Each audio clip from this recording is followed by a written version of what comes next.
I'm Matt Barrett. I'm a concept artist at ArenaNet, and I designed the Asura, so I'm going to draw one for you today. Okay, I'm going to start with some basic construction lines here.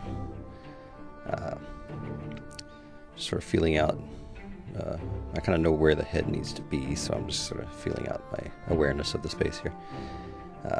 Sort of a flat jaw, little button nose, sort of the little cute element. Cheekbone there, sort of flat, sort of reptilian or amphibian jaw. And have sort of a disdainful or annoyed expression. I want to give them their own sort of humanity, or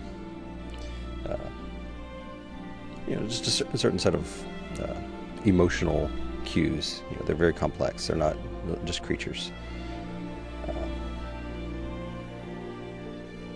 Sort of a scowl there, and sort of setting stage there with a little bit of a costume element, just to sort of anchor it, so it's not just a floating head.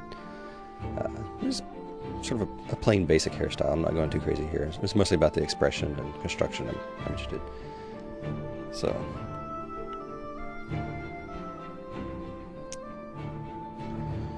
and just sort of filling out the space here. These are mostly cues for later, for the value pass. I'm not necessarily going to keep those sketchy lines.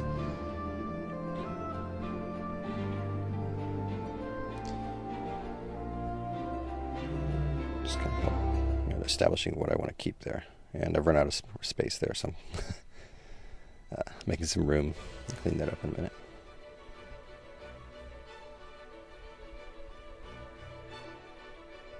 I like to think these guys are pretty proud of their ears, so it's important to make sure I've got the whole ear.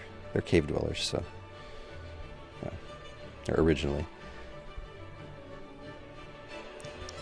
And I'm just kind of trying out some stuff. I think this is not going to work very well, so I'm going to knock the opacity down.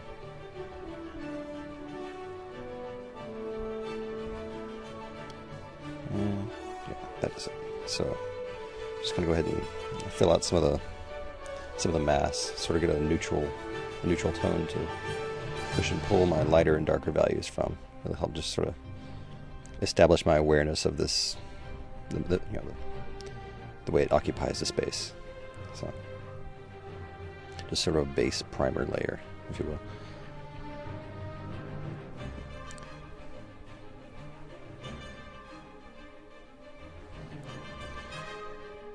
And now I'm going in some darker tones to sort of, this is pushing the values into darker areas, so it helps to establish the light a little more definitively. And sort of a cat-like eye, sort of like the goldish eye of a lion, or maybe some nocturnal primates. Got that reflective tapetum there, and just kind of warming him up with some. He's gonna have a little bit of blood in his skin to be sympathetic. It can't just be a cold gray skin. It's a little warmer overall, but not too warm.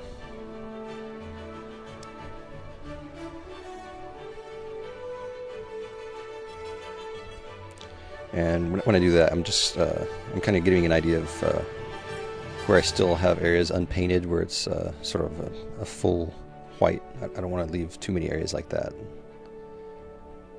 We can kind of unbalance the value distribution.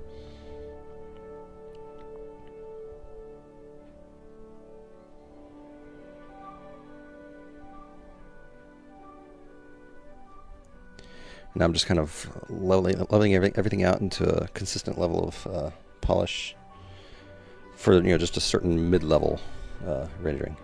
I'll go in and harden things up a little later and tighten things up.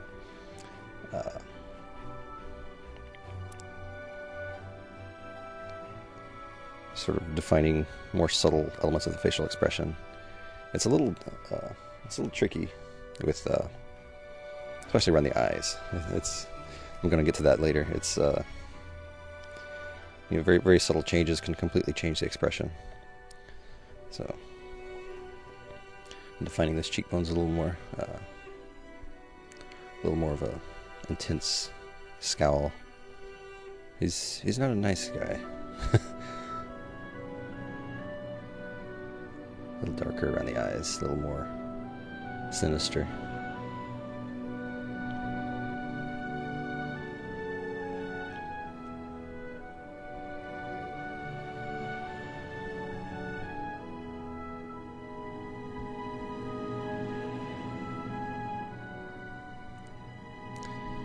So this is basically just tightening up the rendering. Most of it's kind of how it's going to be, and this is all very sort of technical. Just keeping the lighting in mind, giving a little modeling to the skin there, make it a little more alive. You know, living skin is not evenly colored, so a little more of a living essence to him.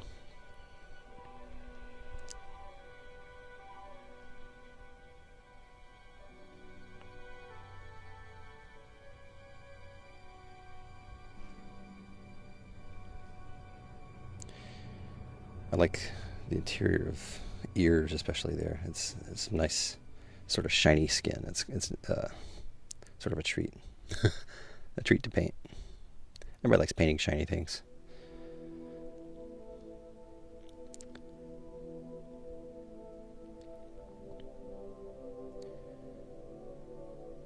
And sort of hardening up the shadow there to sort of intensify the light.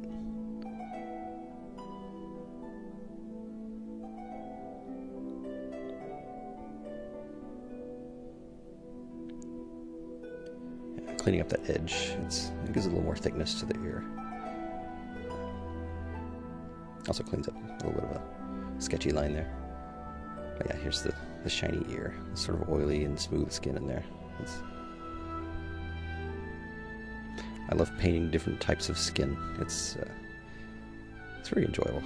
Lots of technical challenges. I'm trying to get materials to act right with light.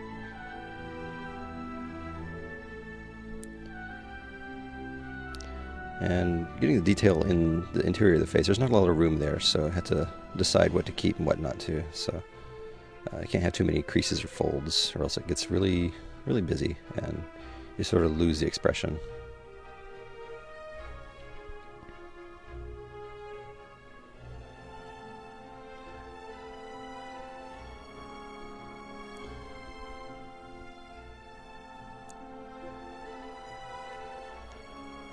It's all very fiddly. It's not changed much in the last few seconds.